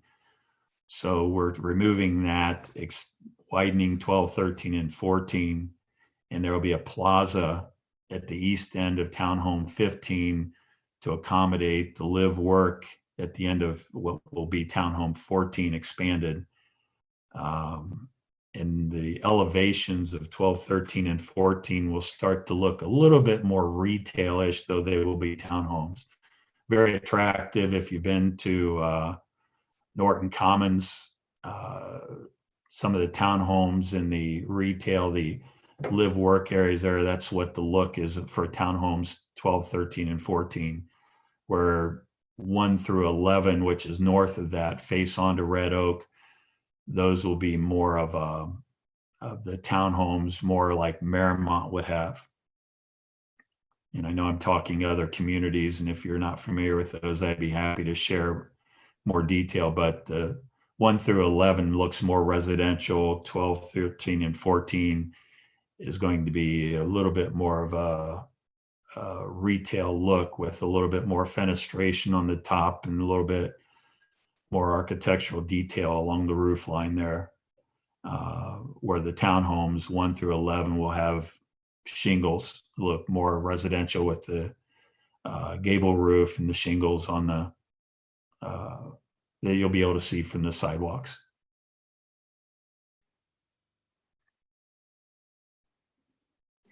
But the amendment will allow us to keep working on those to get those in as quickly as we can. Do we have any questions? Comments? I do not. Trustees, if I may, there was one comment on the YouTube chat having concerns about the square footage of the gas station.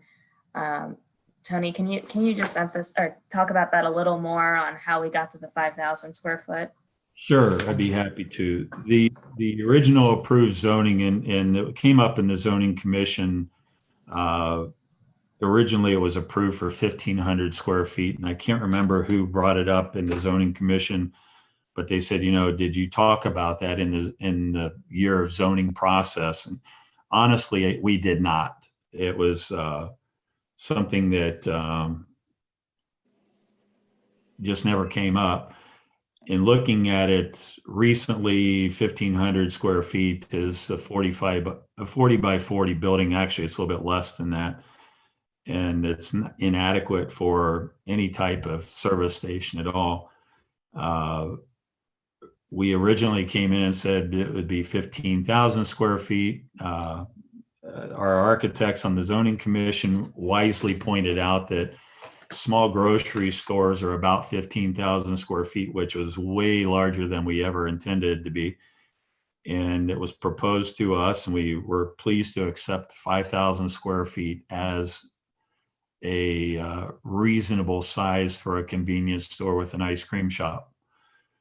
And that's about the square footage of some of the ice cream shop convenience stores located south of us and around the north side of Columbus.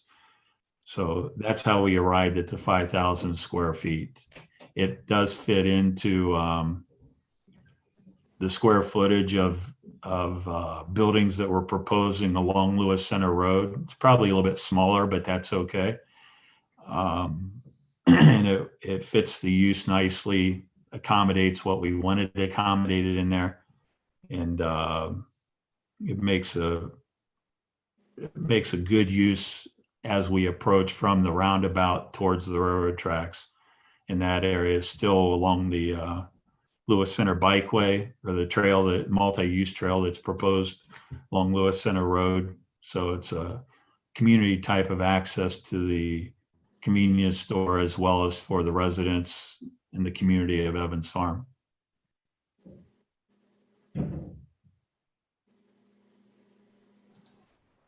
Thanks, Tony. There were no further comments on the YouTube.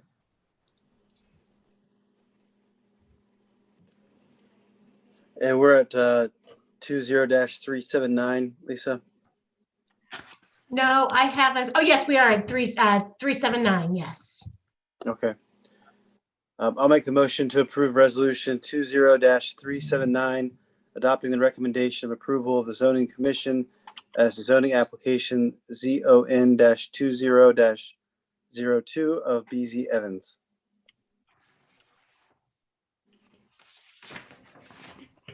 Is there a second? Second. Thank you. Mr. Rivers, Yes. Mr. Grumbles, Yes. Ms. Tranto. Yes. Thank you. Thank you. And with that, we'll close the hearing and return to regular session.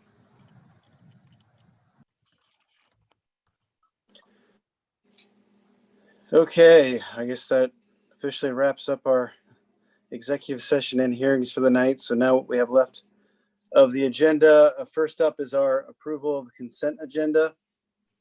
Mr. Rivers, if I could interject for a quick agenda change. I just Sure. need to make a correction. I didn't have the blanket amount for item B under the consent agenda. The blanket to encumber the rest of the CARES funds for supplies and materials is $57,117.34. Okay.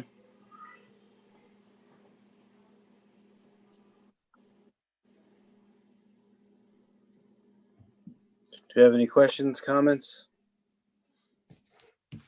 I do And do not. we have, and do we have, is there, what we have here? It'll be 380, 81, and 82. All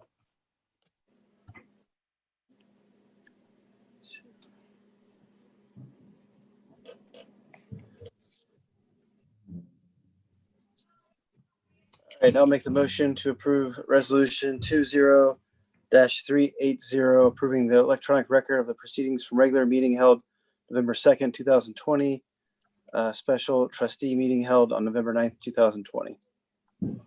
Second. Mr. Rivers, Yes. Mr. Grumbles, Yes. Ms. Tranto. Yes. And I'm going to just interject. I'm going to assume that is seconding the consent agenda as a whole. Yes. Okay, thank you. So you don't need me to read the B and C? No, I mean, just it's resolution 380, 381, and 382. Okay, easy enough.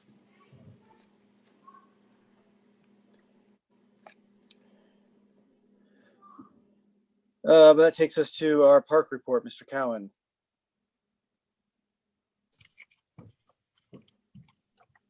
Yes, Mr. Chairman, good evening. I'm here. Thank you for taking a minute, letting me speak. I do have one item under the park report, and it's, of course, for a North Road Fields 1 and 2 use agreement with the Polaris Cricket Club. Just for your information, Polaris Cricket Club, the board entered into agreement last year about the same time for the same amount of days as they're requesting this year. And of course, due to COVID issues, Polaris Cricket Club canceled the entire season. They did not play a single game. I know we talked, I mentioned at one of the meetings after the COVID incidents began about possibly reimbursing some of these teams. Or the ones I talked to just said, hey, let's let the money ride and carry over next year. So being the same cost structure as we had last year, in the agreement, there's I think it's a $1 fee for this lease agreement. The money they deposited last year covers the entire fee for this year. So I hope you consider this and approve it. If you have any questions, I'll be happy to try and answer them. Thank you. Do you just need a consensus? There's actually a resolution approved attached to this somewhere there. Bill, is it in the backup items under the Google Drive? Maybe in the backup items. Yeah, I submitted it with the agreement. Michelle, it's out there. Okay. Polaris Cricket Club, RES. Oh, thank you. Okay. Oh, there it is. Thank you very much for finding that. Mm-hmm. That's the resolution that is affixed to the agreement. Okay. I'll make the motion to approve resolution 20-383, authorizing appropriations and expenditures. Oh, no, wait. Wrong one. Ryan, I don't know if you can see my screen, but I do have it up. If that's easy. No, I'm having. There we go. Okay, got it now. Make the motion to approve resolution 20-383 to enter into agreement with Polaris Cricket Club for use of recreational premises located at North Road Park. Second. Mr. Rivers, Yes. Mr. Grumbles, Yes. Ms. Taranto. Yes. Go ahead. Thank you very much. All right, thank you. All right, that takes us to our fiscal office report. Mrs. Kraft. All right, just a few things tonight. The financials, they are not out. I'm off $50 and it's driving me crazy. So I hope to be able to find that. My guess is it's a check. So I've just got to go back and recheck all the everything out there as far as the checks to figure out why we're off $50. I do also want to mention the Bwc check. To set just expectations for, there's been a lot of talk about that big check that we're going to be getting here within the next couple weeks. That check will be close to $600,000. And we need to confirm, I've got an email out, I copied Andrew on the email to our BWC guy to confirm our 2019 premiums. We cannot, we have to make sure we encumber 100 or have covered 100% of the premiums and distributing to the appropriate funds before we can put any extra into general fund. So I'm expecting that most of that 595 will go into the general fund, but we won't know that for sure until I hear back from Ken, who handles our BWC. Let's see, CARES Act. Just a reminder, we're kind of coming up on some key deadlines. All funds must be encumbered by November 20th, which is why you approved that blanket tonight for $57,000 and change. Anything that's not encumbered has to, on November 20th, has to be returned. We should have any additional funds that are reallocated from other townships, counties, entities that had to send funds back. We should have those a week or two after November 20th. Don't have any idea how much that is. No idea what's being returned yet. So between now and the end of December 30th, when this whole thing closes, I'm expecting we'll probably have a few more changes, just hopefully minor changes, but I'll keep you guys in the loop. And then as part of tonight's agenda, you see the resolution. I wasn't sure if this is, I think I mentioned this the last time, that this is probably the easiest way to keep you guys abreast of how the money's, being spent and make sure you all are in agreement.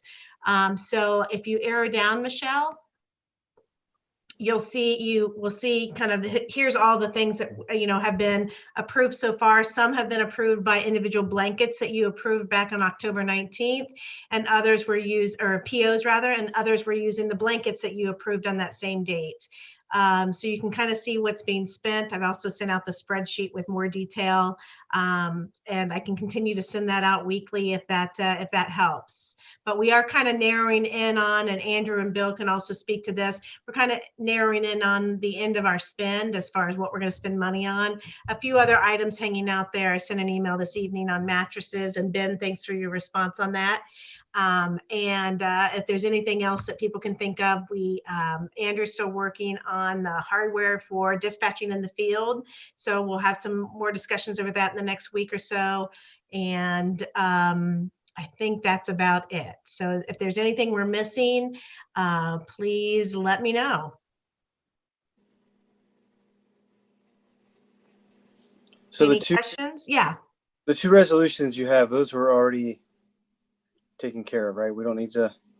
Well, we need to do this resolution, the one for the authorizing the, basically this Exhibit A, authorizing the appropriations and expenditures as COVID related and qualified as CARES Act expenses. So that'll be 384. And then what about the reallocation? There is no reallocation. Okay, so we don't need to worry about that resolution. Nope. Oh, wait, no, Patty did slip that one in. Yes, well, we do need to do that one. Sorry. That is moving basically money from the motor vehicles fund to cover the EMS supplies that you guys approved at the November 9th special meeting for Captain Rice or Chief Rice. Okay. Okay, so yes. And we're at 384, correct? Correct. All right, I'll make the motion to approve resolution 20384. Authorizing appropriations and expenditures as COVID-19 related and qualified as CARES Act expenses. Second? Mr. Rivers? Yes. Mr. Grumbles? Yes. Ms. Taranto? Yes. And I'll make the motion to approve resolution 20-385 to authorize reallocation of appropriation. Second? Mr. Rivers? Yes. Mr. Grumbles? Yes. Ms. Taranto? Yes. Thank you. Thank you. I believe that covers everything on tonight's agenda. Do we have anything else to add? If you don't mind, Mr. Chair, I'll just add a couple of quick things, and I'll try to make them quick. It's always the danger of saying that. So just wanted to give an update on some of the CARES projects. We had folks in the building today with Dick and Aaron looking at both the doors for the ADA compliance and touchless doors and all that sort of stuff, as well as we've had some vendors, potential vendors, let's say, in to quote the work to do the office in the reception area improvement. I'm sorry. So when I spoke to Corda last, they think they're just about done with the architectural drawings and they'll get the stuff over to the county for permitting. So they thought they'd have the permitting in hand by the beginning of December. So they'd, reached out to a couple of firms to come out and essentially quote us the reception area work. So I'm cautiously optimistic based on what the preliminary information that was shared with Corda, that we're going to get that done. But, as we start getting quotes back and have hard numbers and whatnot, I can share that with the board. But I, want to give an update that I think we're going to move forward on that. The EPS, which is all the keyless entry and security upgrades, I think it's been a long time coming. We met with the vendors on that. I think they're ready to start rocking and rolling on that maybe this week. So it's all, I think, moving at a good pace. So I wanted to at least give the board an update on that. As Lisa mentioned, and I just sort of wanted to bounce this off the board to make sure there was no objections. I've had some conversations with AT&T FirstNet about possibly switching our cell phone carrier from Verizon to AT&T. There's a couple different benefits in this. One is Verizon's customer service has been extraordinarily lacking. Two, it's cheaper. And then 3, it gives us some scalability to undertake some other projects. Like was mentioned, the dispatching in the field, the ability of people to use their cell phones more as computing devices in the field and in the vehicles. So, we're still looking into how many things we can phase up with that, phase out, phase in, however you want to look at it. So we're still sort of vetting that out, but the AT&T right now, the quote I got basically is their phones we can get super cheap, even some of them from 99 cents, and we'd save money monthly. So it's something I could just do based on the amount of money we're looking at on a monthly basis here, and the fact that they're going to credit us on the phones. But I sort of at least wanted, since we'll be changing carriers and potentially contracts, I wanted to at least run by the board and make sure that no one had any concern about moving to AT&T as a general matter before I did that. Is the savings significant? It's about $37 a month for each phone. And what it will in addition allow us to do is they've got some other apps like workforce management that allow us to do some better reporting and using of apps from the store. They'll also do some custom work for us depending on what we need. And then the benefit of the AT&T FirstNet over all the other carriers, and we've already pre-qualified for this. I had them do this to make sure we would, is that because we're a governmental entity, we have a fire station, we have maintenance that's got to be out there to respond to the roads and whatnot. The FirstNet's based on a preferred band in the radio signals. So nothing is on it except approved government traffic. And that'll give us reliable service, priority service. I was talking to somebody that was down at the Trump rally in Circleville, and while everybody's cell phones couldn't work because of the traffic, the AT&T FirstNet cell phones were working just fine. So there's advantages. It's cheaper, and I don't remember off the top of my head the exact cost, but and then there's the increase in service, and then the ability to use some of the technology that comes with those phones. And I'll add to that. We've had a pretty difficult time with Verizon just in getting simple correspondence and transition work done. So that was the kind of catalyst, and talking with Andrew, and he, of course, went further and developed the rest. So Andrew, I appreciate you sharing with the board and all your work. Yeah, No I'm problem. fine with making a change. And I suppose the last thing was, Lisa, I don't know if you're still there. Did you want to touch on our staffing stuff tonight, or what did you want to do there? That would be great. So just to make sure everybody's sort of on the same page, as everyone I think knows at this point, and we'll have it on the agenda for the formal acceptance at the next meeting.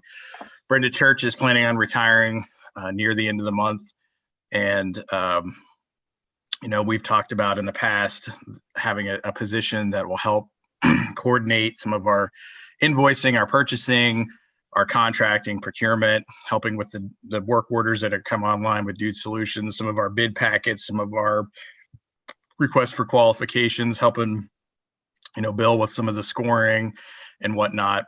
I mean, I've seen it a couple of times with like the roof project over at the fire station, just sort of languished until it was reassigned over to Bill. And, Bill's got, I think, like a dozen active major projects going on. So we talked about creating a role that would help fulfill that. So, what I was going to recommend to the board is that Patty Lewis, who is currently acting as our assistant fiscal officer, she's expressed an interest in moving over to that operations coordinator position.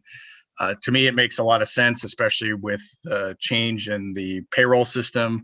And with Brenda leaving, there's not anyone on the administration side that understands what's going on in the fire department and the change in payroll and all that sort of stuff there. She's worked with Captain Rice in the past, so she'll be a great asset there. And then she's got the governmental experience and the Orange Township experience to help with some of these additional projects. So to that end, and then there's, I've talked to Fiscal Officer Kraft about some of the other things like, what the cemetery sexton and whatnot. And, we're going to talk through what makes sense to maybe continue to allow Patty to do, even outside the fiscal office. So if we're going to move Patty over, I expressed to Fiscal Officer Kraft that be happy to support her and what she wanted to do next. And I think she interviewed some folks, and I think she's ready to make a decision based on the resume that is out there. So, what I think we're just looking for tonight, and Lisa's welcome to chime in here, is looking for, direction from the board. I don't think either one of us are looking for a formal resolution tonight, just to make sure that there's no concerns with Lisa making an offer to her candidate, and Lisa and I continuing the conversations about transitioning Patty and ultimately transitioning Patty into that role. Yeah, Did I miss anything, Lisa? You did not. Thank you. I'm fine with moving forward. Yeah, I think it's great, and I'm happy to see the collaboration. Okay, I'll move along with what you decide to do. Okay, well then I will just make a note of consensus for that on the in the journal. Well, thank you. And that was it for me tonight, unless you have any questions about any of the things that I mentioned, or perhaps something important I forgot. No, I think that takes care of everything. So with that, I will make the motion to adjourn. Second? Mr. Rivers, Yes. Mr. Rumbles, Yes. Ms. Tranto.